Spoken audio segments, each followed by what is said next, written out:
Last year I learned a lesson I will never forget. Trust your gut. I had the day off from work. I wanted to do something fun, but everyone I knew was busy. Makes sense. I mean, it was a Tuesday. I decided I'd just go to the amusement park by myself. I've done it before and had a great time. I'm a bit of a thrill seeker. Well, not too much anymore. Going 5 miles over the speed limit is about all the excitement I want out of life anymore. I got to the park at around 2 p.m. It was slow, even for a Tuesday. It gave me a sense of excitement because I knew I'd be able to ride a lot of rides without having to be there all day. At the same time, it gave me a weird, uncanny feeling.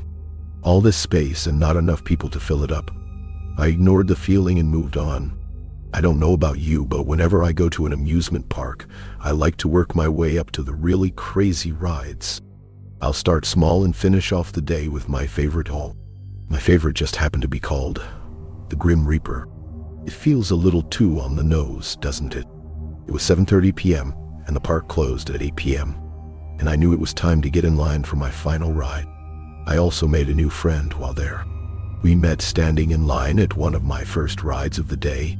We decided after chatting the whole time in line that we'd hang out for the rest of the day. His name was Charlie. We agreed on every ride that day, except for the last. He wanted to end the night on the Mindbinder, but after some convincing, aka the Mindbinder's line was way shorter while passing by. We decided to do the Grim Reaper last. We got in line for the Grim Reaper, and there was hardly anyone in line. It made sense, given that it was almost closing time. Do you think they will let us ride multiple times if the line stays down? Charlie said with his hands clasped excitedly in front of him. I just smiled at him and chuckled. Normally I would have been excited too, but something in my gut felt so off. For some reason I didn't want to go on one of my favorite rides. Maybe it was the 5 corn dogs I ate a couple hours earlier. I figured. I'm a very rational person. I wasn't the kind of person to let anxiety or worry rule over me. I always thought life was just what you made of it. When we got in line, there were about 60 people, give or take. The people in front of us did their ride, and 30 of us were left in line. People started looking at the time and saying they were tired and just getting out of line. By the time it was our turn, only 19 people were in line. I knew the ride well enough to remember that it held 20 people, so if no one else got in line, they really might let us go multiple times. I really didn't want that, though. Honestly, I felt even more compelled to get out of line after all those others did too. And I didn't want to seem lame to my new friend if I wanted to get off the coaster after one ride. The time came for us to get on the ride. My heart was pounding faster than it ever had. I wondered if I was all worked up because I watched Final Destination 3 with a friend a couple weeks back, but I wasn't having visions of the terrible fate we would all face. I was just feeling off. I did everything in my power to get it to all make sense and to not worry, but nothing worked. I seriously considered just telling Charlie I didn't feel great after the last ride, but I finally found someone with my taste in roller coaster. I didn't want to let him down. We were towards the back of the line, so we didn't have much say in where we sat. We ended up in the third car from the front. I was just happy we weren't in the front car. As you get on the Grim Reaper, it plays a cheesy little jingle. Nowhere to run, nowhere to hide. The Grim Reaper will find you dead or alive.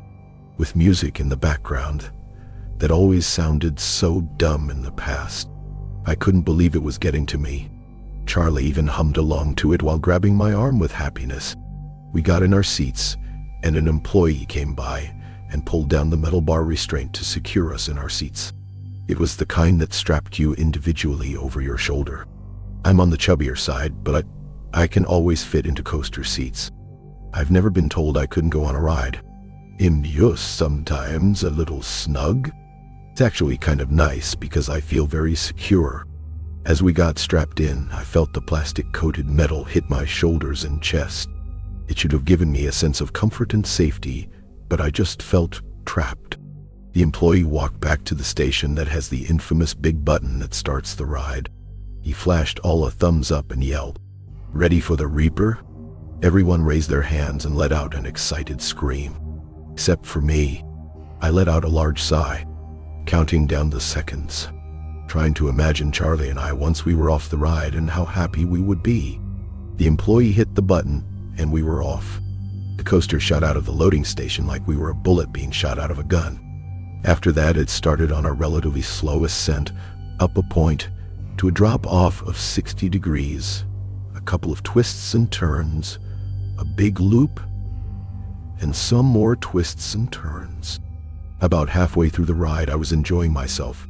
I was thinking about how the hard part was done and I was safe. Just a little anxiety was all. We were rounding out our last bend when a sense of relief came over me. I could see the end of the ride. I was almost done, but the ride didn't start to slow down. Normally, the coaster starts to slowly come to a full stop several hundred feet from the end, but it was still going. As we passed by the loading area, I saw the operators look confused as we raced by. I noticed no one else was waiting in line. Someone screamed one more time, and everyone on board gave an excited response. Everyone except for me. Charlie looked over at me and grabbed my wrist. Yes, I knew they would let us keep going. This is awesome. He let out an excited yelp as we reached the climb to the drop. He was beaming with joy the whole rest of the lap. We passed by the loading area once again, but this time the coaster operator had a couple other people standing with him. The operator who strapped us looked red and worried. As we were whipped by the employees for our third ride of the day, the other riders were divided. Some were still excited, screaming, "Let's go! One more time!" Or "Best day ever!" Yeah. Some people started to sound scared. Not everyone noticed the employees looking frazzled. I can promise you one thing. I noticed. We started going up the incline again. This was the slowest part of the ride, at around 10 mph, and slowing down a little as it reached its peak. This gave us opportunities to take a breath or try to talk, although it was only for a total of about 20 seconds. Are we stuck?" I said nervously to Charlie. "I'm sure we are fine. There's just a malfunction with the electrical system not activating the brakes or something. There is always a manual shut-off." He was cut off, and we went down the steep hill. We passed by yet again, this time with more people looking worried, and someone standing close to where the coaster would go by. He tried to yell at us as we went by, but we couldn't really understand him. Maybe something about them working on getting us off. This time, as we zoomed by, everyone was scared and starting to panic. I guess it didn't sink in for some people what was happening until right now. We went around a fifth time, and everything remained the same. On the sixth time, we were at the peak, and saw a fire truck coming into the parking lot. From the top of the incline, we had a perfect view of the parking lot, along with the side of a highway a little further out. It took 2 more loops around the track by the time the fire department got to us. Not just them, but police officers and ambulances. It started to scare me. Why did they get ambulances? Is it just protocol, or is there more to this? Someone came in a few minutes later with a big white board that they used to write messages to us. The ride was too loud when passing by them to hear anything, so this was their only way to talk to us. It must have been the 12th or 13th time around when the whiteboard read, "Trying to free you at peak." I knew they couldn't write a novel for us because you can only read so much while going by so fast, but come on people, what is that supposed to mean? I think they just wanted to tell us they were working on a way to get us down. But that didn't matter. We'd been on this ride for nearly 30 minutes, and we felt sick, and our bodies hurt like crazy. A couple loops after that, we saw a fire truck trying to get underneath where the top of the ascend was. Luckily, there was a large space where the truck could pull right beside it. Unfortunately, at its peak, it's about 200 feet in the air. It also didn't have any emergency exits at the top like most coasters do. You'd think that would be a requirement, but what do I know? We saw the fire truck start to expand the ladder that comes out the top, but it wasn't even close. We waited for the firefighters to try and figure out a solution to save us, as the audience below us was watching us like we were some kind of show. It was close to 45 minutes when the first death occurred. Then, one more soon after. There was a skinnier guy in a car behind me. I heard him talking about trying to slip out of the seat restraint, which secured him to his seat. The other guy he was with told him it was a bad idea. So did I. The next time we went up the ascent, he began violently wiggling and thrashing back and forth, to the point where people thought he was going to throw off the ride. He managed to wiggle about halfway out, right at the top. But, well, it didn't end very well. His leg got caught on a part of the track and yanked the rest of his body out of the bar restraint. It sent his body crashing down towards the earth. However, I think he was dead soon after he was ripped out of his seat. I didn't see too much of it, but the guy who was beside him let out an insane screech. Hearing that kind of agony as you are feeling the harsh effects of gravity hitting on your chest while going down a steep hill was truly mortifying. The screech out of nowhere stopped, and more people screamed. The man beside him had a heart attack. I could hear the symphony of moans and crying coming from the crowd watching us. I couldn't hear them before because of how loud the ride was, but they were terrified of what they saw. Police tried to escort them out of the park, but it didn't stop people from parking on the side of the road to watch and record on their phones. It made me feel disgusted. At around an hour on the ride, everyone stopped screaming or trying to talk to each other. It seemed like everyone accepted their fate. My nails were deeply embedded into Charlie's wrist. I couldn't scream anymore due to my throat feeling raw from the yelling. Even if I wanted to, I probably couldn't due to my voice giving out. I saw that I drew a little blood on Charlie, but he was too out of it to notice. He, along with a few other people, were incredibly sick.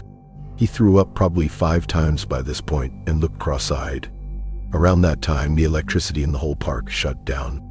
All the lights, everything. I think they were hoping a hard reboot of the whole park would stop the ride. Coaster didn't just rely on gravity, but also on a lot of help from motors and other electronic elements. It all turned off when we were on the straightaway. Of course, it still didn't stop. I could hear someone yelling with frustration, not understanding how it could still be moving if it didn't have an electrical source. After 2 hours, they let some family members come into the loading area, which was a terrible idea. We were doing our best to keep cool and stay calm. Our families watching us, zooming by them every 2 minutes and absolutely screaming at us, made it so much worse. My mom was my first family member to show up. Don't get me wrong, I love my mom, but she is very stubborn and wanted something done even though they had already tried everything. Of course, it was just because she wanted me safe, but it was stressing me out. Firefighters put down a safety net underneath the ascent.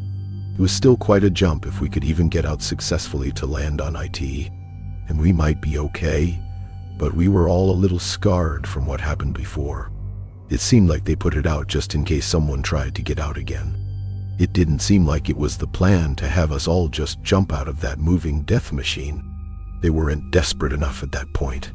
We saw a large group of people passionately arguing and yelling at each other. From what I could tell, it was made up of family members, firefighters, and some employees of the park. I'm sure with lots of varying opinions. The ride was on hour 3. When the coaster entered the loading area once again, I saw a woman run over to the control panel. A couple people ran over to her and told her to stop and not press the button. She was screaming her head off and wailing. It had been hard to understand people in the past while going by them, but this was as clear as day. As we passed by, I could tell she was starting to break free from the grip of people holding her back. I wasn't too worried. Whatever button she was wanting to press, I'm sure it wouldn't work since none of the other ones worked so far. We were about 5 seconds away from going down the descent when we heard a click come from all our seats. The woman hit the button that unlocked all our overhead seat belts. Of course, the seatbelt button worked, but not the button to stop the ride. Few people reacted fast enough to either jump out or snap it back over themselves before the ride went down. Others weren't so lucky. 3 people managed to jump out but didn't survive the fall, despite there now being a giant net to catch anyone who was dumb enough to try and get out that high. One person hit a support beam on the way down, and the other 2 landed wrong when they hit the net. Their bodies folded in an unnatural manner as they hit. All 3 died instantly. I would say around half of us that were left managed to get the seatbelt secured before going down the hill. Everyone else had to hold on for dear life, and unfortunately I was one of them. I felt my stomach start to drop as I reached up to grab the only thing that would keep me from becoming a part of the pavement below. The restraint wasn't completely useless at this point. I just had a good 12 inches in between my chest and the restraint. As I dug my fingers into the plastic, I hoped I would be fine.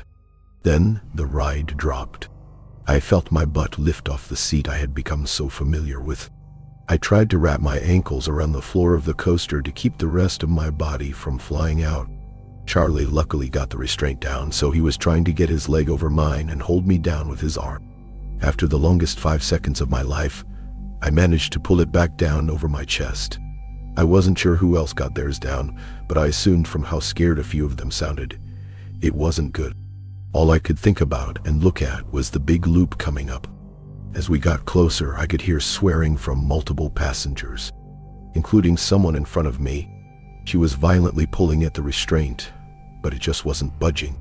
I was hoping and praying that the centrifugal force would keep her in her seat. As we went around the big loop, I closed my eyes. I knew I didn't want to see what was about to happen. I heard multiple people screaming and making horrendous cracking sounds. I don't have an exact number, but I would say only 7 people were left.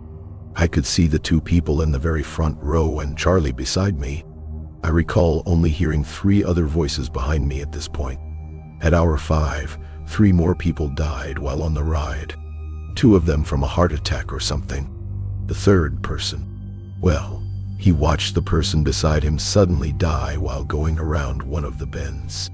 He yelled out in anger, and well, I'd actually rather not go into detail, but he died soon after.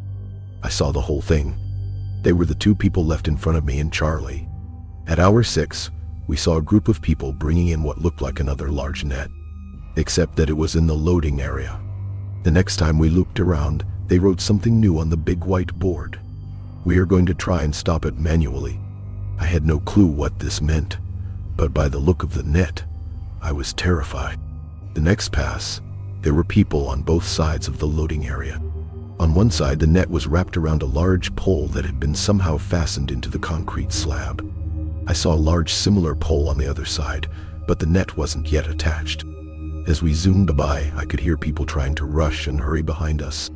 We went around one of the turns, and I cranked my neck, looking to see what plan they had in mind.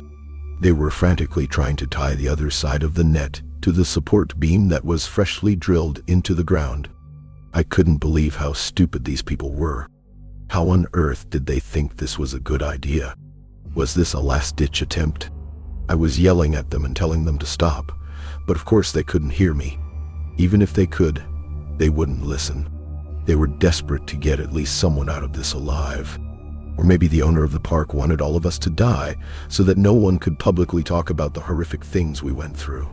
As we went past the last bend, the hundreds of people watching the spectacle cheered, clapped, and celebrated, somehow not seeing any of the flaws with this terrible plan. We were on the straightaway and my heart started to pound again. The few seconds before we hit the net felt like slow motion. I swore I could see everyone's face. They looked happy. I couldn't believe it. It made me upset because I knew they were all about to be very disappointed. Finally, we hit the net. Of course, it was no match for a giant metal contraption hitting it. The metal pole was ripped out of the concrete slab and smashed down right in between our car and the one behind us. As we headed for the incline, we tried to get the net that attached itself to us off of the coaster. Luckily, we were able to get it off of us, but no luck with the metal beam that was now awkwardly lodged in the coaster. As we started going down, the whole ride started to shake violently. It felt like we were going to fly off the track. We made it to the first turn. I heard a loud snap and 2 screams. The 7 coaster cars behind ours broke off, and the metal beam found its way underneath. As we turned, I watched in disbelief as the cars behind us all went flying off the tracks. At that point in the ride, it was about 50 feet off the ground, still enough to kill them. I wasn't fast enough to close my eyes and saw the whole thing. It went off the track like it had wings and suddenly plummeted down into the earth. The screaming immediately stopped when the ride landed upside down. My imagination filled in the blanks and shuddered at the thought of the carnage below me. And then there were 2. We were hoping that somehow the ride would stop or slow down because we lost the back 7 cars. I was not sure what the logic was, but we were desperate at this point. After another hour, it was not showing any signs of slowing down. Once we made it to hour 8, We expected our fate. I was hoping that this would all be over soon and we could just be done. I don't think either one of us thought we'd get off. We just hoped at this point that our deaths would be quick. Over the next couple hours, we noticed a piece of metal on the car ahead of us start to wobble and loosen. I'm not sure if it was just the wear and tear of the ride going for so long, or the whole net fiasco. It kept looking like it was about to come loose, and we duck out of the way. We were imagining the worst possible outcome, thinking it would fly off and decapitate one of us. Eventually it did come off, but it wasn't a dramatic moment like we thought it would be. It was so much worse. Instead of coming all the way off, it only partially came off and started grinding loudly against the track. We heard an audible cringing sound from everyone watching below. The sound was horrendous. The thin strip of metal started to find its way underneath the car. Charlie was worried it would dislodge the coaster from its tracks like we saw just hours before.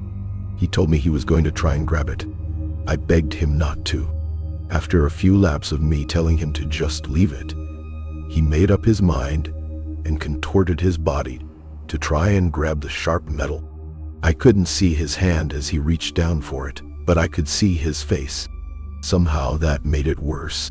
His expression quickly changed from focused to shocked in a matter of seconds. His face was blank. I heard screaming but had no clue what was going on. He lifted up his arm, and I don't think I will ever be able to get the image of what used to be his arm out of my head. When he gripped the metal, it slipped and went deep into his forearm. I tried to grab his shoulder to calm him down, but to my shock, he was calm. He was more silent at that moment than he had been the whole day. He wouldn't even look at me. He was almost mesmerized by the sight of his bloodied, disfigured arm. I felt lightheaded and had a ringing in my ears, watching the blood start to make its way down his entire body, then to me and the floor of the coaster. It was making me feel sick watching the blood move around the car as we went around the twists and turns of the ride. Within minutes, Charlie looked like a ghost. I did my best to try and wrap his arm up with shreds of my shirt, but it was completely pointless. I don't think an old t-shirt can help when you see the bone. I tried to talk to him. I tried to make him feel as comfortable as I could, but it was no use. He was fading in and out of consciousness. We began going up the ascent, and he finally looked over at me. I couldn't begin to explain all that I saw in his eyes. I could see the pain and sadness, but also the relief. He knew he was going to die, but I don't think he cared. He gave me a weak nod of the head and looked ahead when we went down the hill. I tried to keep a close eye on him this lap, but it was honestly hard to look at him. I heard him take a deep breath right before the loop. When we finished the loop, I looked over at him, and well, he was gone. I was now left alone in the death trap. I never imagined it could have gotten any worse, but having a dead body sitting next to you on a roller coaster is not something I would recommend. I was sitting in shock next to my dead friend for a couple hours. I was frozen in fear, not wanting to even think of a way out. After gaining some courage, I contemplated my next move. I came back into reality and realized the coaster was going just slightly slower. It wasn't significant, but if the loops were taking just slightly longer than before, that damn piece of metal that killed Charlie must have made its way underneath and not derailed it but slowed it down. I ended up taking off my shoes and Charlie's shoes. I had a plan that was probably dumb, but if I died, at least it would be in my hands. As I went by the loading area, the coaster started to slow down just before the ascent hole. I threw all 4 shoes right in front of the ride. A part of a shoe caught the truck in just the right spot. The ride was still. I could feel the coaster almost pulsing, trying to move with all its might. I was sore. My shoulders were badly buried by the shoulder restraints, repeatedly hitting me over and over again. My whole lower half aching from sitting in a hard seat for hours on hours. I took a deep breath and squeezed in my gut like I never had before. I let out a horrific yell as I forced my body out of the restraint that had been holding me down for the last 12 hours. About 360 times around the track. My heart was racing as I felt the coaster start to win the battle to move again. I managed to squeeze out just seconds before it took off. I was freed and jumped. Luckily, I just barely hit the net below. I also managed to hit the net, so I didn't hurt myself too badly. Nothing is worse than what that ride already did to me. I laid on the net, looking up into the sky. In disbelief. I was still. I wasn't moving. It was almost making me feel motion sick not moving around. Like when you are reading a book in the car, and you look up after an hour. Everything was blurry. I could barely hear the faint sound of people trying to get to me, but it was mostly just my ears ringing and my heart beating. After just a few minutes, I was down. They immediately rushed me to the ER, where I stayed for 3 weeks. I sustained a broken rib, a broken collarbone, severe bruising, and a concussion, just to name a few, not to mention the mental trauma. I'm writing this as I'm feeling ready to finally tell my story. This is the first time I'm digging back into my memories and recollecting the whole experience. I've started to work through all this with a therapist, and it's made me realize I need to get it all out of my system. Don't bother trying to find anything about this story. The owners of the park have done a suspiciously good job hiding IT. That's another reason I want to get my story out there. They have completely scrubbed the internet of it somehow. Although talking with a professional has helped, there are still some sounds and images that I can just never completely get out of my head. If you take one thing from my story, it's that you should trust yourself. Even if you don't believe in a higher power or gut instinct stinks. If you have a feeling, trust it. Please.